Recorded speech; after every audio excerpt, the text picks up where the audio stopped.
been sort of taking a quick note of where everybody is from, and I love doing these sessions because it's so global.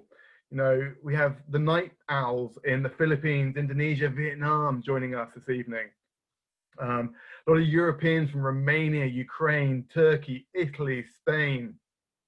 And then the early birds of South America, of course, from Argentina, Ecuador, Paraguay, Bolivia, Peru, Mexico, Nicaragua, Chile, Colombia. The whole world is represented. So thank you ever so much for joining me today and sharing some of your very precious time with us at National Geographic Learning.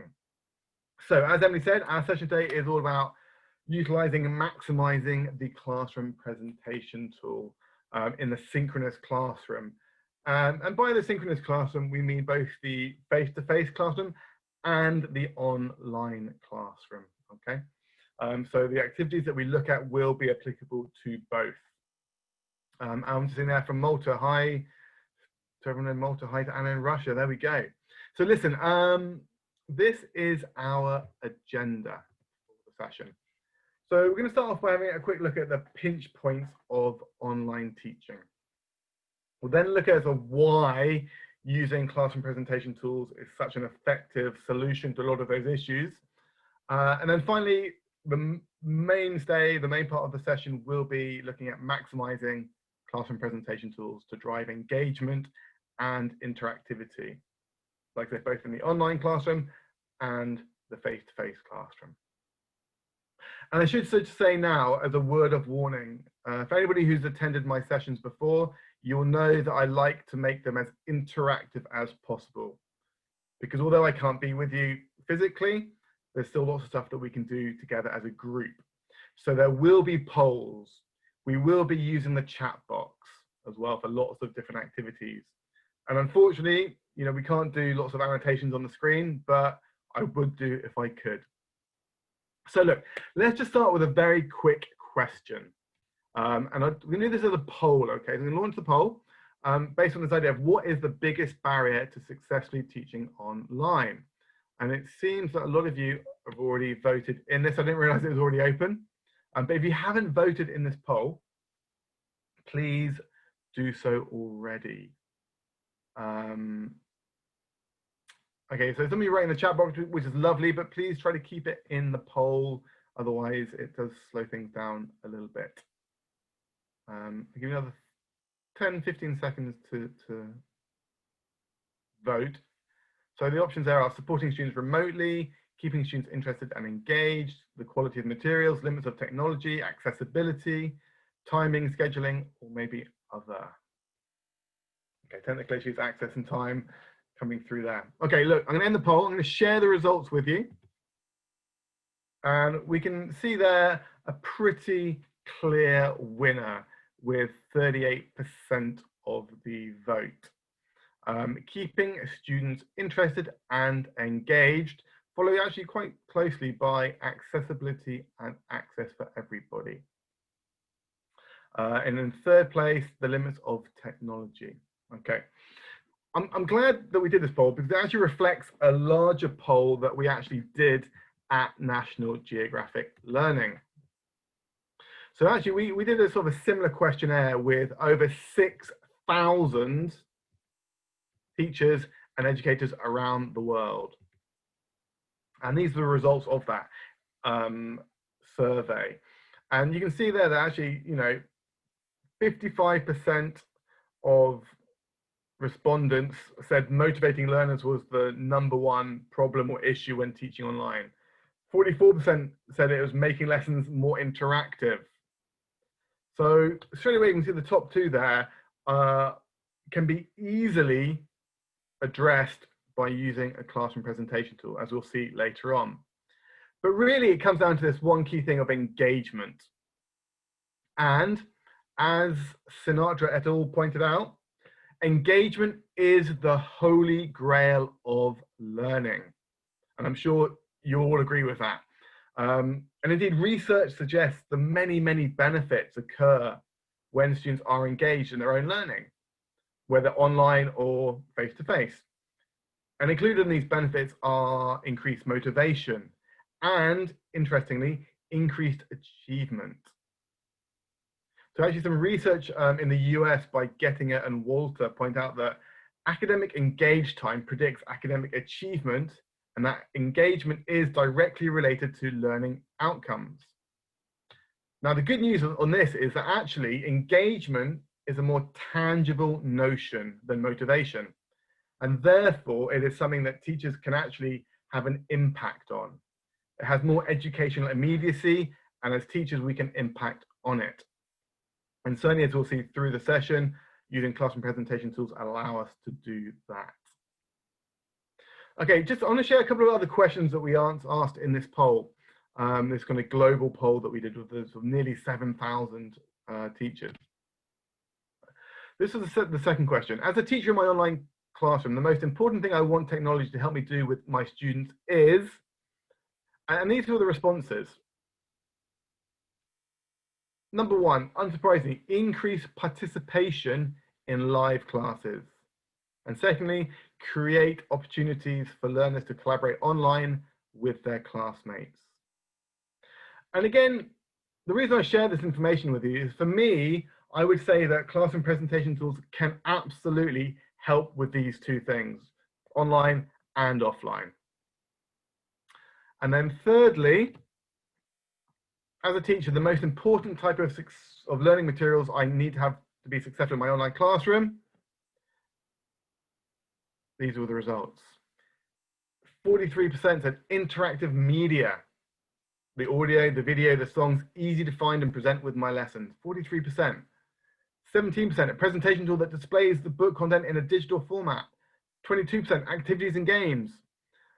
18%, content organized and delivered differently from the book. And again, a big tick, because classroom presentation tools can facilitate, can help with all of these things. So they help engagement, they help us to deliver lessons more effectively in the online environment and the offline environment. So based on that and where we're going within the session, I'm going to share with you another poll. So poll number 2 for today. And that is this. I would like to know if you already use classroom presentation tools or software in your classes, whether that's online or offline. And by offline, I mean face-to-face. Okay, so looking in the chat box, I've got it open at the same time. Mercy, yes. PDF of the slides will be made available in the coming days, okay? So don't worry about not being able to take screenshots of everything. Hi, April from the Philippines. Good evening. Okay, if you haven't voted, please keep on voting. I can see there that nearly 300 of you have voted. Good news. And actually, it's quite an interesting split here. I wasn't sure what response I'd get. I'll just wait another 10 seconds for you to vote if you haven't voted already. 2 seconds, 1 second, and time up. I'm going to end the poll and I'm going to share the results with you. So we can see there from the voting that 69% of you already use classroom presentation tools, IWB software, which is great. But actually quite a high percentage, 31%, haven't done so. For whatever reason, that might be because of a lack of technology, lack of access, or maybe just a lack of awareness of what they are, what they can do. Yes, Sarah, I would do my best. There's so much to get through. Okay, so as we go through the session, a lot of what we will see is applicable for both groups. I hope to be able to give you lots of new ideas in ways in which you can exploit and adapt the content of the classroom presentation tool. So I'm going to close that poll. And actually, we'll do a second poll, secondary poll. So 70% of you, or 71% of you, or sorry, 69, wasn't it? 69% said you use them. Here's the second question though. Do you think that they have a positive impact on your classroom learning? So we know that you use them, but do they have a positive impact? I'm going to stop showing that one. Bear with me a second. I need to open the right poll. Okay, there we go. So we've got 3 options this time. We have yes, they have a positive impact. No, they don't have a positive impact, or you're kind of unsure. Maybe sometimes yes, maybe sometimes no. Again, I'll give you about 30 seconds to vote. There's now nearly 500 of you in the room, which is an amazing number. So thank you once again for joining us.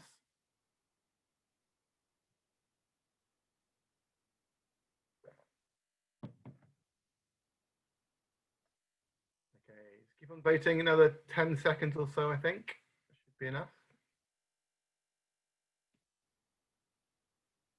Okay, I'm going to stop the polling.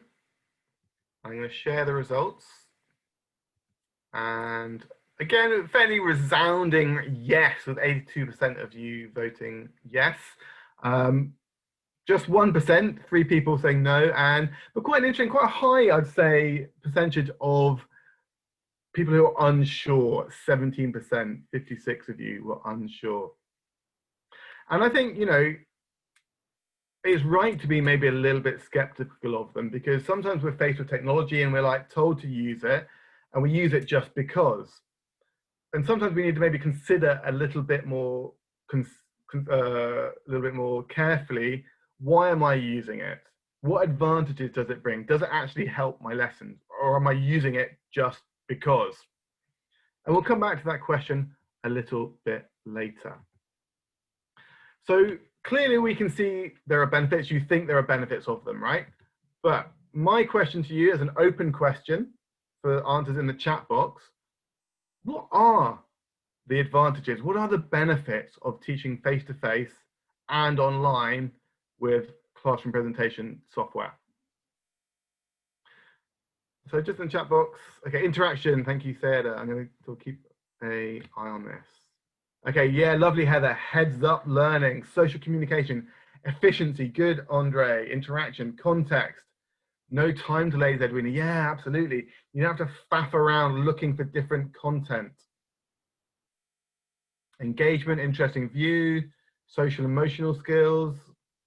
Shy students can participate more interaction, more content, more visual engagement.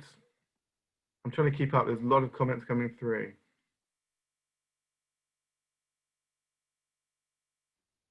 Someone said that using the CPT has been the only way, but for a lot of people, it hasn't been a way at all. It's not been an option.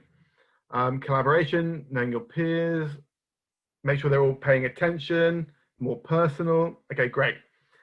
Validity for assessment, engagement, interactions. Okay, perfect. Lots of great ideas coming through.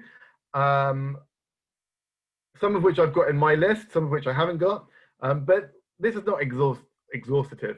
But the point I'm trying to make is that there are many, many benefits. So just looking at how I kind of rank them. I think first of all, it provides a familiar structure. And if it's a familiar structure for the teacher and the student, they feel more relaxed, let's say. It ensures that the syllabus, the curriculum is being followed. Because for a lot of people, a lot of teachers, when we first had to start teaching online, the concern was, help, how can I teach my course book online? Do I have to create my own PowerPoints? Do I have to create my own material? Do I have to share different documents? And there's that whole kind of panic about how they're actually going to teach the course in the online environment. And so the classroom presentation tool provides that structure that is a comfort blanket for the teacher and the students alike. So they kind of can see they can see it, they know where it's going. Something a lot of you mentioned earlier, embedded media. All of the audio, the video, activities, they're all in one place.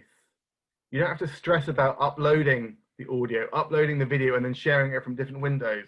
It facilitates that whole process. It makes it more streamlined, and as somebody said, more efficient.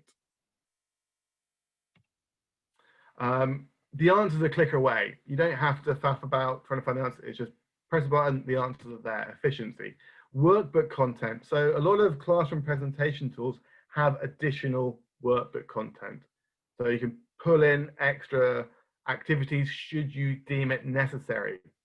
So for example, maybe you're doing some controlled practice of a grammar point and you realize that your students need some more help in the class. And maybe you don't have that photocopy in the real world classroom, but in the online classroom using the CPT, it's there at the touch of a button. And there's also other additional content.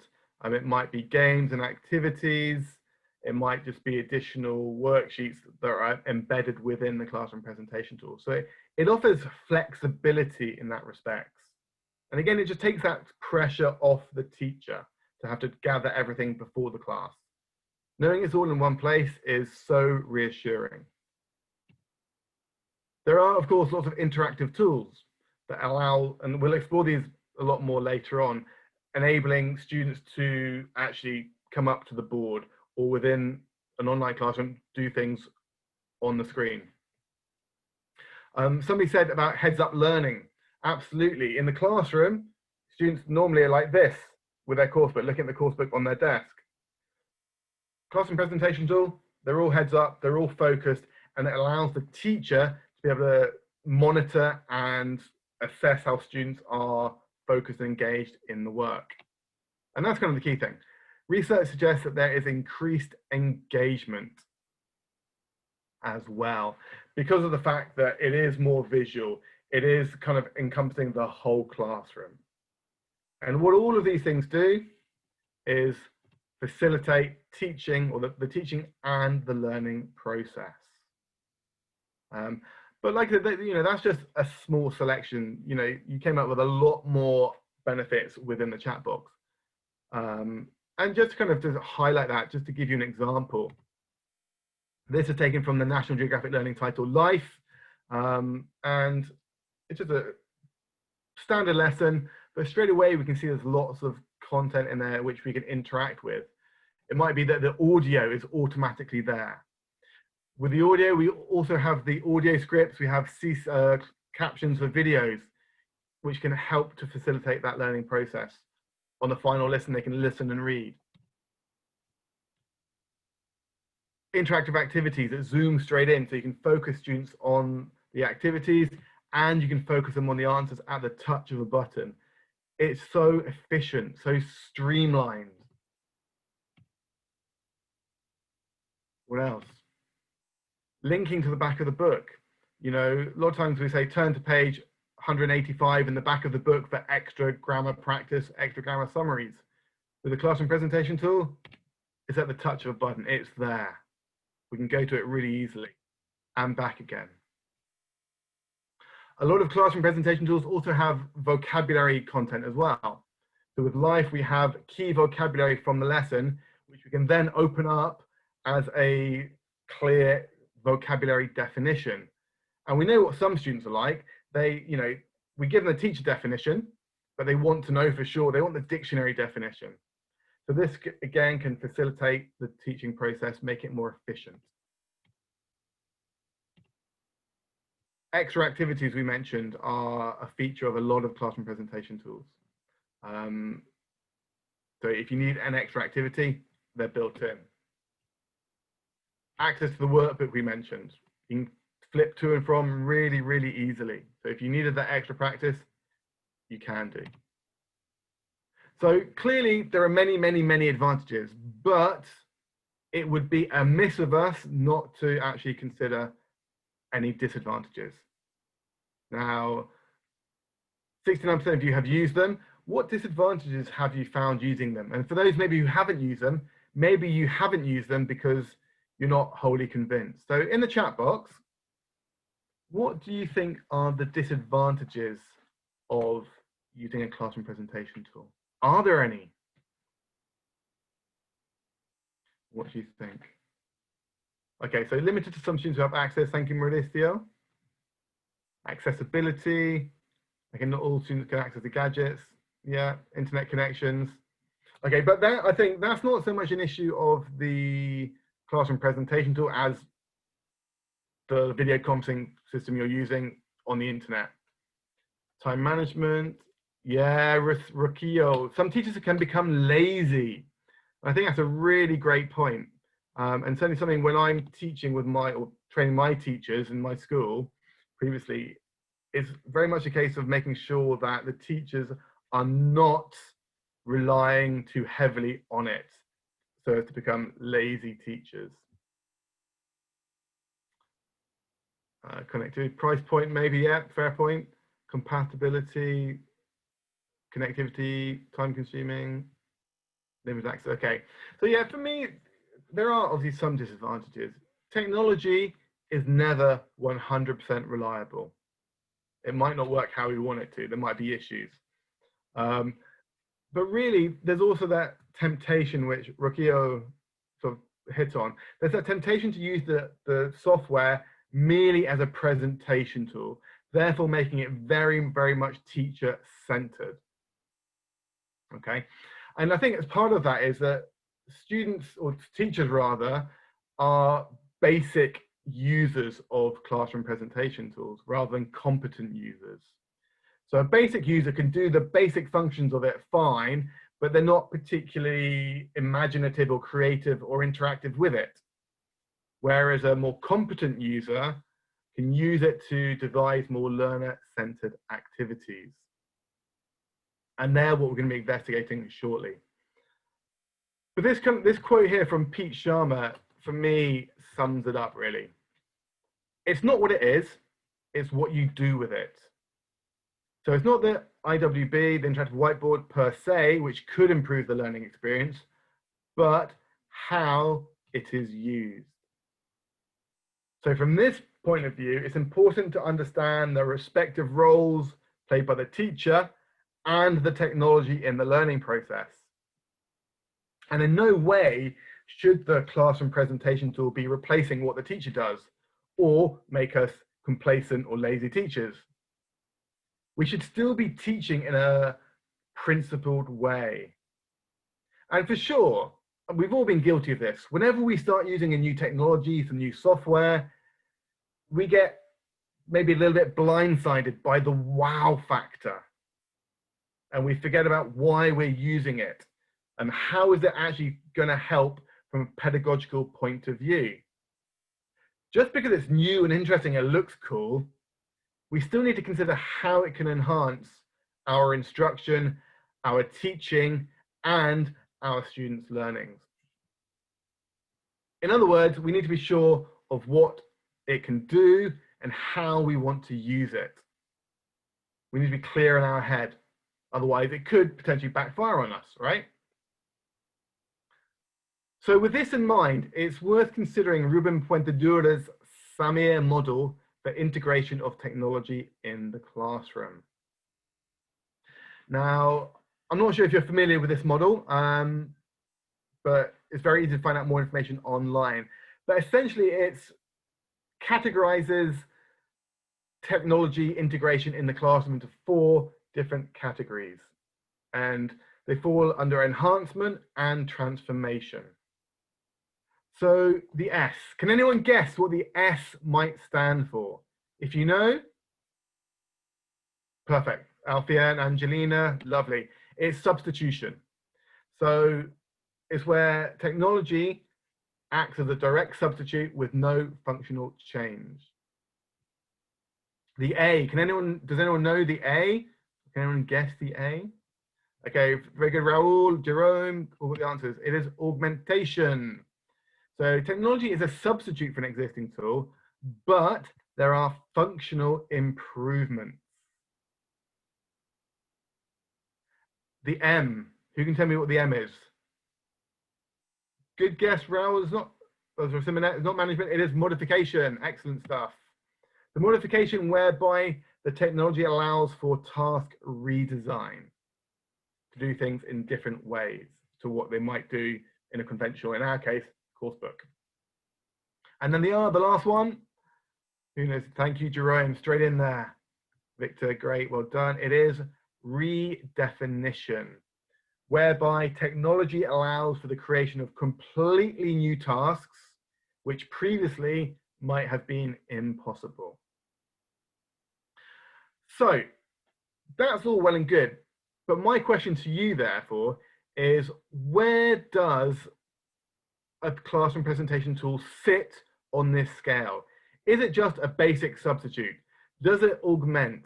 Does it help us to modify? Can it redefine teaching? So we'll do one more poll. Let me, oh, I'm gonna stop showing that. Hang on, I'm gonna end, not, that's the wrong one. Let me just come out of that. And here we go. So there's the poll. Launch the poll. So where do you think classroom presentation tools sit on the SAMR model in progress? So do you think it's redefinition? Is it modification? Is it augmentation? Or is it substitution?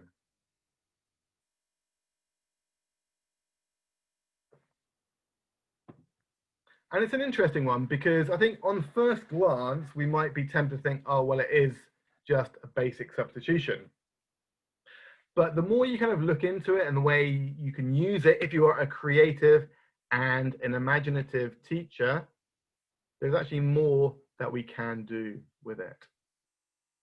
So I'm going to keep you voting for another 15 seconds. I can see that 222 people have voted out of 537. So if you haven't voted, you've got 10 seconds to vote.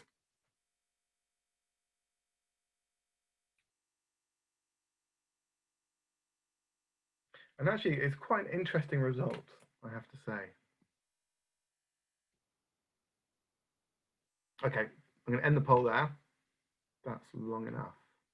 I'm going to share the results with you. So we can see that actually relatively even amongst the top three. Substitution, only 12%. Augmentation, 24%. Modification, 36%. And redefinition, 28%. Which I find quite interesting. And I'll tell you why. Because for me personally, a classroom presentation tool really falls into the middle two brackets. That's not to say it doesn't fall into redefinition, because I think you can do some redefinition, but the majority, or the main purpose is of augmentation, because obviously it's the course book, but a digital version of it with functional improvement, embedded audio, video, Zooms, pen tools, interactive activities, etc. But we can use those tools to help to modify and actually create significant task design. Whether or not it allows us to create completely new ways of doing things to the course book, it depends on quite how you're doing it. And as Jesus says, it's up to the teacher experience. Not necessarily just in an online environment, but in using the classroom presentation tool in the face-to-face or the online environment. Okay, so that's kind of what we're going to look at, how we can use the tools to modify, maybe redefine a little bit instruction, and to use that to engage our learners as much as possible. But before we go any further, a word of warning. And this is another quote from Pete Sharma. And it's this. Although I would like you to try and finish the quote for me. Technology should the learning experience, but not So, any guesses? What's the first missing word, do we think? Technology should improve, enhance, replace, help, replace, improve, says Gina. Veronica says improve, enhance, says Jesus. Support, says Liberty. Improve, says Grace. Enhance. No one's quite got it just yet. Increase, you're close. You're all kind of got synonyms for the missing word. Okay, the word is enrich the learning experience, but not, what is the second word, do we think? Should not replace teachers, should not replace, close. It's two words for this one, two words. Improve, help, enhance but not replace. Okay, you've kind of, it's the right idea. the word I was looking for. I'm not sure. Oh, nearly liberty. Aha, we have an answer. Ana Lourdes Falcon. Correct. Take over. The technology should enrich the learning experience, but not take over. And I think that's something that we have to keep in our minds when using any technology, including classroom presentation tools. Because as we know now, in the online environment, this is really the tool that teachers go to by default. And they may become over-reliant on it. So, how can we utilize the power of the classroom presentation tool to enrich, enhance learning, and this is the key one for me, maximize engagement? Because this is what a lot of teachers struggle with most, keeping students focused. And I think if we are kind of creative and imaginative with the tools, it's about giving the students as many opportunities to interact with the screen as possible. Or if we're in the real world classroom, coming up to the board and doing things that way. So the first thing we're going to look at is how we can use the annotation tools to increase engagement, because these are tools which can be found on pretty much any classroom presentation tool.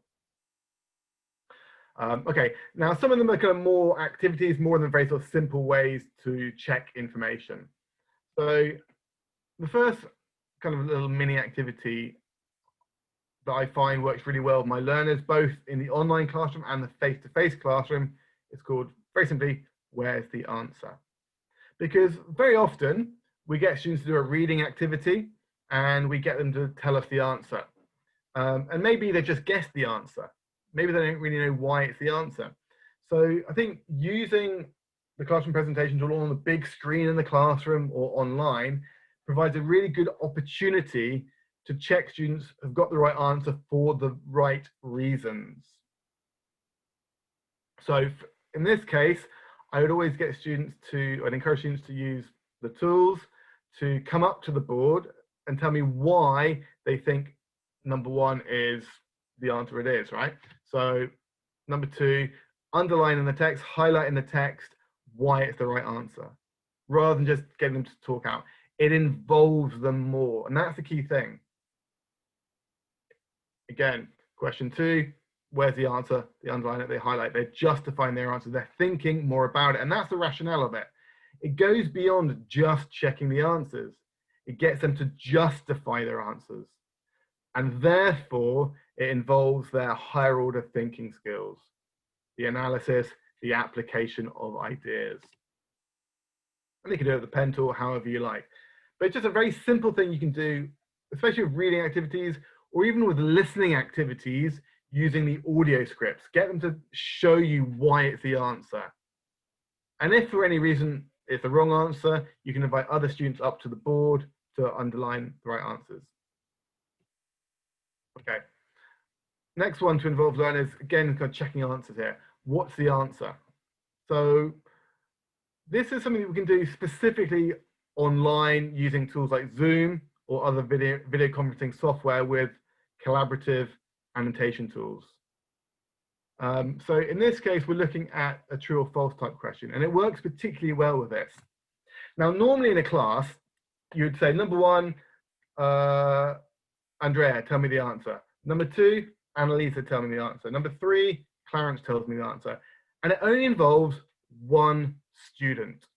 The rest of the class are not involved, which means they can switch off until they hear their name, correct?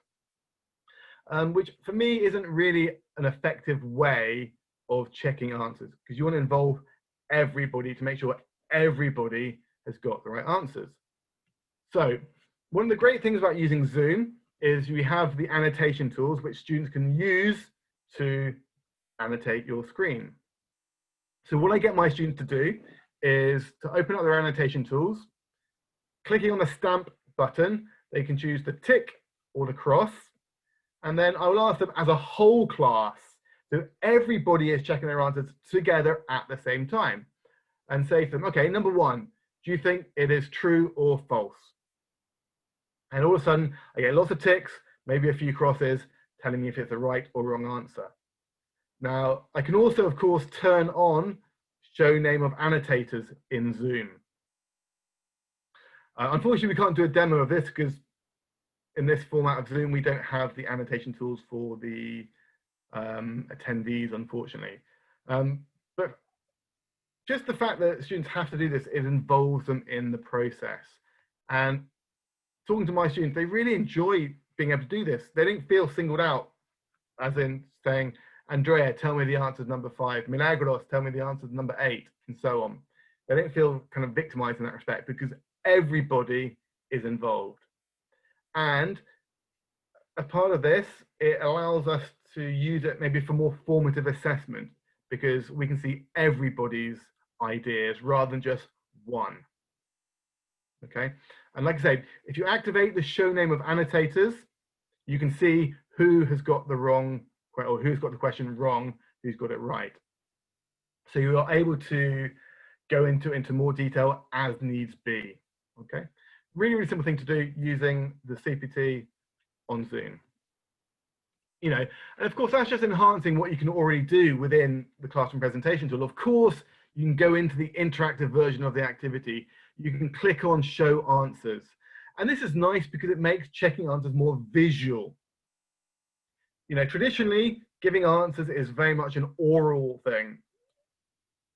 Ria, tell me number 1. Victor, tell me number 2, the answer number 2. Veronica, tell me the answer number 3. And it's oral. But this way it's visual so that all students are involved and they can check their answers for sure. There's more certainty around it. Okay, moving on. We've got lots to get through. Really simple activity, words I don't know. So obviously this is something we do with our reading text. It works in the face-to-face classroom or the online classroom. And what it does, it puts the focus on the learner. And again, it involves all the learners. It also involves peer teaching and to an extent develops some autonomy. So very simply, if I was in the face-to-face classroom, I would ask the students to come up to the board and highlight or underline 1 or 2 words that they were unsure of the meaning of. And in the face-to-face classroom, it might end up looking something a bit like that. So what I would then do is I'd put students into little groups and pairs in the face-to-face classroom and get them to discuss what they think the different words mean. Maybe some of them do know, maybe they don't. But what it means is that everybody has had the opportunity to input to the activity. In an online environment, it's slightly different. It might be that you have to ask students to put their hand up to define each word. So I might say, okay, can anybody tell me, or does anybody know the meaning of genetic profile? And a student might raise their hand up, and I would say to that student, okay, tell me what genetic profile means. And then they are explaining it to the rest of the class. But the key thing here is that, of course, there's peer teaching, there's autonomy, but it means that they are sharing their information and everybody's involved. Everyone has that opportunity to pick words they don't know and maybe to explain words that they do know that others don't know. So a really simple activity to do. And of course, you could then supplement that with the dictionary, the vocabulary component of the classroom presentation tool. But I would only do that after students have highlighted and given their definitions or understandings of those words. Okay, moving on to one of my favorite activities, very simply called Treasure Hunt. And it's something I've done for years and years and years using in a normal classroom, using the coursebook, the printed coursebook. But actually, it's something that can be done equally well in the online environment and something that students really, really love. And it's really simple. It's just very simple scanning activity. Okay. So really simply, I would call out a word from the text and I would ask the students to try to find the word as quickly as they could. And then when they found the word, if we're teaching online, they would just very simply, using one of the stamp tools or underlining, stamp the word. So if I said the word children, they scan it, they stamp it as children. And again, it involves everybody. Everybody is stamping the word or underlining the word. and it's competitive. Students enjoy it, right? And it, like I say, it makes scanning a fun thing to do. It's competitive. In the real world classroom, what I would do with this, I'd get students into 2 or 3 teams, standing in lines, one behind each other. Again, I'd call out the word, and the students would scan the board, run up to the board and highlight or underline the word as soon as they find it, with each group having different colors. Therefore, you can see who is the winner at the end of it. Now, you might say, okay, this is great, but I can't actually do it when I don't have, I'm using a different video conferencing program. They don't have stamp tools, they don't have annotation tools. How else can I do it? Really simply, I'm going to do an example of it. So, same principle, you're going to be scanning for different words that I say, okay? Now, instead of telling me where the word is, what I want you to do is tell me what is the word that comes directly before it. So, for example, if I said 1896, you would write in the chat box, in, as the answer. Thank you, Kenan. That was just an example, right? So, are you ready? Use your reaction button. Put your hands up to let me know you're ready. There we go, 500 hands go up. Okay, perfect. So the first word I want you to find, and remember you're telling me what is the word directly before it. So the word I want you to find is challenges. Challenges. Who's going to be the winner? Challenges.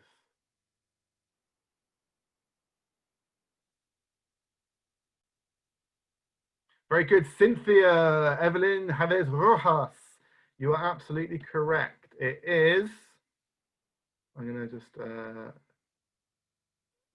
highlight it for you. It is social, which was, I can't remember what it was. Yeah, here we go. It was a difficult one. Social challenges down the bottom. Okay, well done. Okay, number 2. Stars. Stars.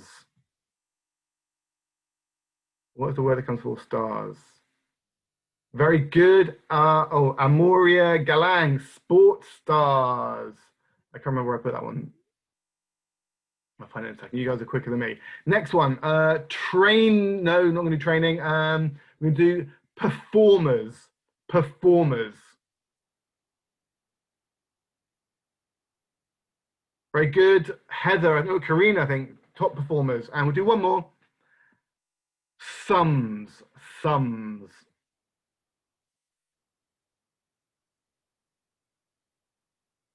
Sums. I should remember where I found these words. Yeah, very good. Fatima, Andre, Fran, Sayed, Mohammed. It is huge funds. Okay, you get the idea. But certainly if I was doing this in Zoom, when you've got annotation tools, you would get them to stamp or to highlight the key or the words like that. I can do this, you can't, unfortunately. Perfect. But how would I use this? I would use this at any point in the lesson where I felt my students were just losing focus a little bit. So it might be right at the start of the reading. It might be in the middle of the comprehension questions. It might be the end of the comprehension questions. But anytime I thought my students were kind of just dropping off a little bit, losing focus, right, quick treasure hunt activity. Well done, thank you for all your answers. Okay, another of my favorite tasks to do is called a collocation hunt. And again, this work, I've done this in the face-to-face classroom using traditional printed coursebooks for a long, long, long time. But the classroom presentation tool just facilitates it. It actually makes it better because it allows me to have it on screen and highlight, underline all of the collocations. And very simply, I ask students in their books initially to underline or highlight as many collocations, word partnerships that they can find. And what I would then do, I'd invite them up to the board in the face-to-face classroom and get them to underline any collocations they might find. So they might underline old savings. So I'd have them in a line, by the way, and they just go round in a circle. Curiosity killed the cat, often used, warn people, to ask questions, sorry, widely agreed, just as important as, determining how well, actually I could probably have added. Similar here, and in the online environment, same process, but actually all students can be involved. So again, if we're using Zoom, if we have annotation tools, we can invite students to highlight, underline all of the key collocations. Now, that's all well and good, you're thinking, but why? Why should I bother focusing on these kind of collocations, these word partnerships? First of all, and most important, it just develops students' awareness of collocations, of word partnerships, because anybody who's familiar with the lexical approach understands that they are super, super important in language learning.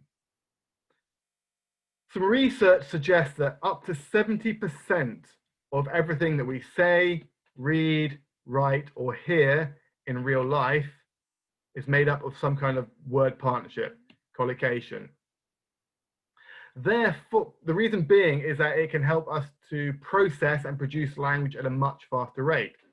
So this kind of activity just makes them more aware of the frequency and the importance of different collocations. And in turn, it'll help them to develop their reading, their spoken, writing skills as well. Now, obviously, right now I can't get you to highlight stuff, but just I'd like you to have a look at the last two paragraphs, okay? And just in the chat box, so these two paragraphs here, have a look at these paragraphs. What collocations can you find? Can you write them in the chat box? And there's no right answer, there's no wrong answer. I just want you to interact with the text on a different level to just reading it for comprehension.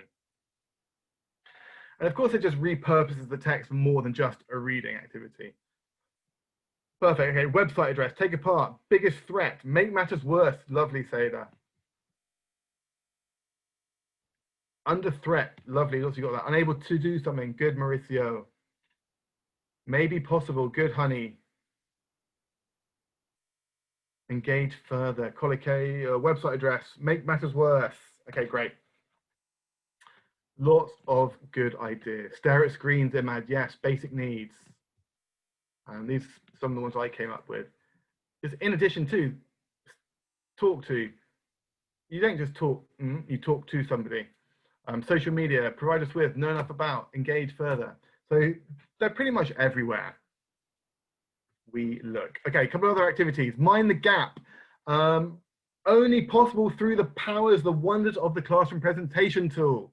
And it works in the online classroom and the face-to-face classroom. Essentially what we're doing here is we are making an instant vocabulary close activity, which is great for revising vocabulary, prediction tasks for missing vocabulary. So we zoom in on the text and we use the pen tool to hide key vocabulary. And we get students to predict what the missing words are. Now, maybe if we delete the whole word, it's really hard for our learners. So what you can also do is just hide all of the word apart from the first letter. Now, you can do this with the text that you're doing in your main lesson. You could also do it with a text that you've done previously. So maybe I did this lesson 2 days ago. I just want to review to recycle the vocabulary in a bit more of a fun way. So I delete all the words and I get students to guess what they are, typing their ideas in the chat box. Now, I appreciate you have not read the text, but most of these are quite strong collocations and maybe you can guess them. So based on that, can anyone have a guess what the first word might be? Exactly, Samek. It's exactly like a closed test, exactly the same. And you could not do this with your basic printed course book. It's impossible unless you wrote it all out on the board. The CPT, the power of the CPT allows you to do this. Oh, good idea, Veronica, the stuff of legends. That is a great guess. That's a really strong guess. Someone's got it. Heather's got it right. Nightmares. Very good. Let's do next one. Or of a terrifying science fiction movie, but two.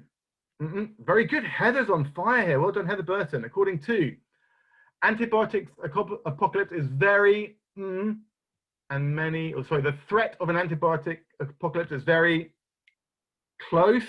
Good, Heather. Not the right answer this time. It's very real, Veronica. Excellent. You get the idea, right? And of course, you then use the eraser tool to rub out the words. But again, straight away, students are engaged. And actually, you could do this in the middle of a reading lesson when students are beginning to lose focus. You zoom in, you quickly delete some words, and you'll be amazed at how students don't remember the words they've just read. Really fun activity. You can do the same using this kind of infographic where you blank out the main key details. So if you walked an extra 30 minutes a day for your whole life, you would walk around the world how many times? Exactly, Yarelise. It's like when you spill your coffee on the text, exactly like that. Any guesses? How many times would I walk around the world? Mauricio, not quite, 1.5 times. You would be, what percentage less chance of getting heart disease, do we think? What percentage is missing? 50%? Good guess. 11%. So you're pretty close, Fatima and Heather. You could lose approximately kilos in 2 months. This is a great one for lockdown. How many kilos could we lose? 5, 4, 7, 2.5. I'm going to jump that one and jump that one. You get the ideas. Okay, I'm going to have to rush through a little bit now because I've got so much content here. Pronunciation. The CPT can really facilitate pronunciation work because you can do things that you wouldn't be able to do, or at least you could do, but it would take a really long time. So we zoom in on the vocabulary that we're teaching, and straight away we can mark in the stress of all of the vocabulary. Normally the teacher will be writing this all on the board and it takes a huge amount of time. Here, pen tool, mark the stress. You can also invite, of course, the students up to the board or in the online classroom, get them to mark the stress of the sentences. You could also get them to think about linking sounds, get them to mark the linking sounds.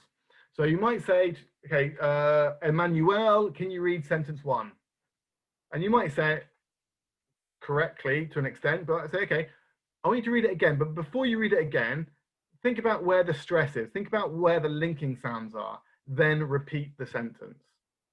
So if a song is catchy, you quickly want to sing it, and can't stop. You could also then add in sentence stress as well. So word stress, word linking, sentence stress.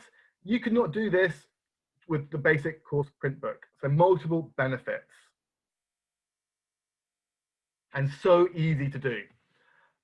One of my favorite activities I love doing in the real world classroom is something called disappearing dialogues.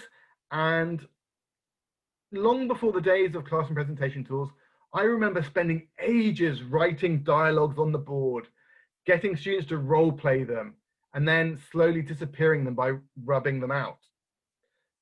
And it would take me a really long time to do this, but I didn't mind because students always really enjoyed it. They enjoyed the sort of additional cognitive challenge that it put on them. But the classroom presentation tool makes it super easy because I zoom into the dialogue. The students read it a couple of times to get familiar with it. I then start using the pen tool, disappearing parts of the text. And as somebody said earlier, it's kind of like the coffee activity. You are slowly covering and they're still role playing it. But this time they have to remember more of the vocabulary, more of the words. So it's a great way for building automatization of the vocabulary. It's more challenging, it's engaging. Okay, we are gradually running out of time. Other things that we can do that we couldn't do before, photo labeling. Great to do in the online and the face-to-face classroom. We invite students up to the board. They can label different parts of the photograph. So again, involves everybody. And it's using those beautiful National Geographic photos for more than just looking at. We're using it for a pedagogical reason, pedagogical purpose. Again, just another example here. So here, lots of different activities going on. I'd invite students to, on Zoom or in the real world classroom, to write in what is happening in each picture, or at least what they can see. Thank you, Emily. I'm well aware. Okay, another really nice activity we can do is interview the picture. Again, using those great National Geographic images. We invite students up to the board. They can write in the classroom presentation tool questions that they would ask the person in the picture. You can then get them to sit back down and role play the picture, whereby one of them is the person, one of them is the interviewer. Equally possible to do on Zoom, interview the photo. You again write all over the picture. You then have a really nice activity because, first of all, everyone's involved because everyone has to write a question, or at least one question, and they're all on the page, so they can then go away and role play the picture really nicely. I was going to do another example there, but we don't have time. Of course, you could just do this in the chat box. You get them to write questions in the chat box. A similar activity, again, you get them to do this on the screen, is caption the photo. So using the Zoom tools, we can put in a little kind of thought bubble, and they can type in what they think the man is thinking. So because I want to keep you guys involved, what do you think the man is thinking? If you can write your answers in the chat box, that would be great. I personally, if I was doing this in a Zoom lesson where you had annotations, I'd get you to write it somewhere on the screen, but the chat box is just as good. What is the man thinking?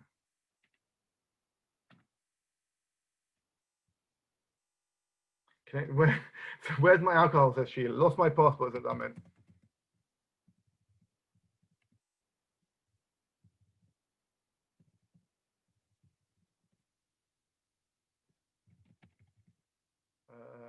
Lots of nice ideas coming.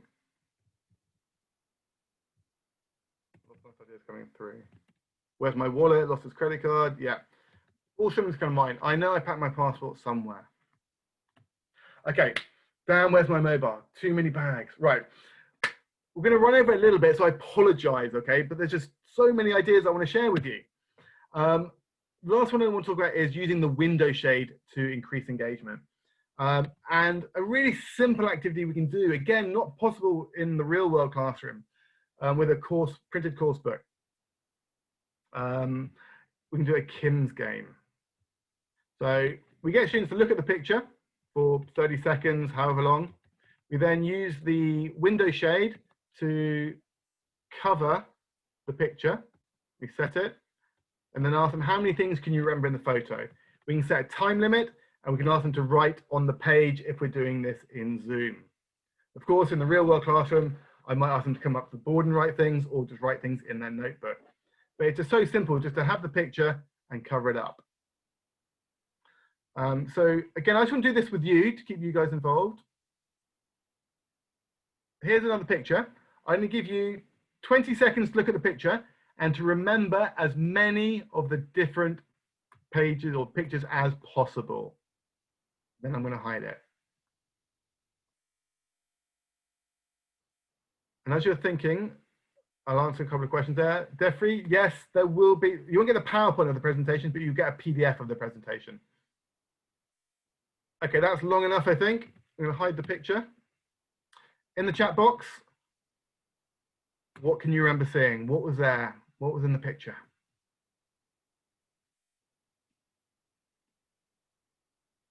An onion. Pregnant woman at the doctor's, says Majida. Spices, yes, Maria. There were lots of spices, ingredients. Laptops, I'm working on a laptop. Garlic. Okay, you get the idea. In the real world classroom, like I said, I'd get them doing this on the screen. Taking today's measuring tape, lovely. Okay, other things we can do using the I'm going to skip this one quickly.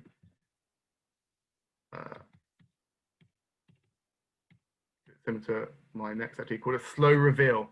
Really fun thing to do with the window shade. We reveal a bit of the picture. Ask questions, what do you think is going on?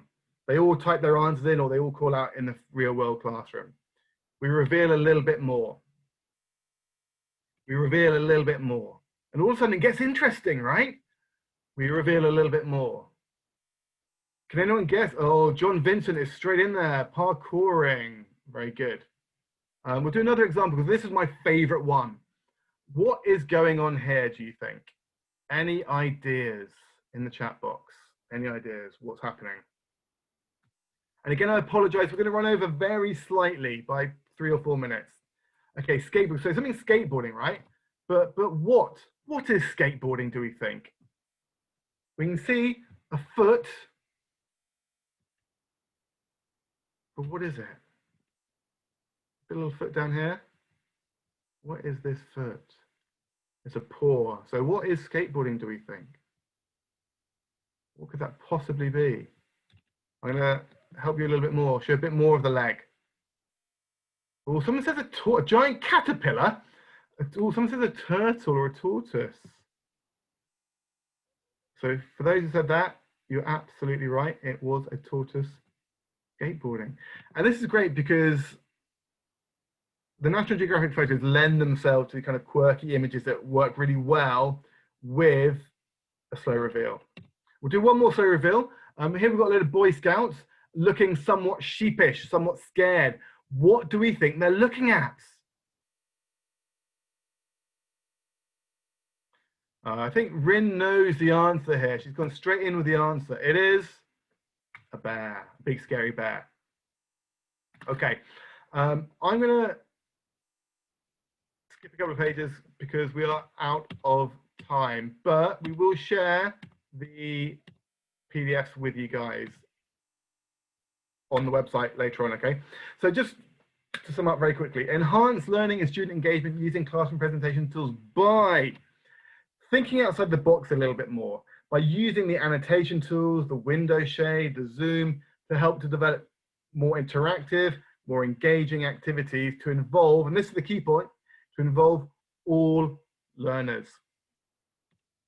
I just want to finish with a quote from, again, Pete Sharma.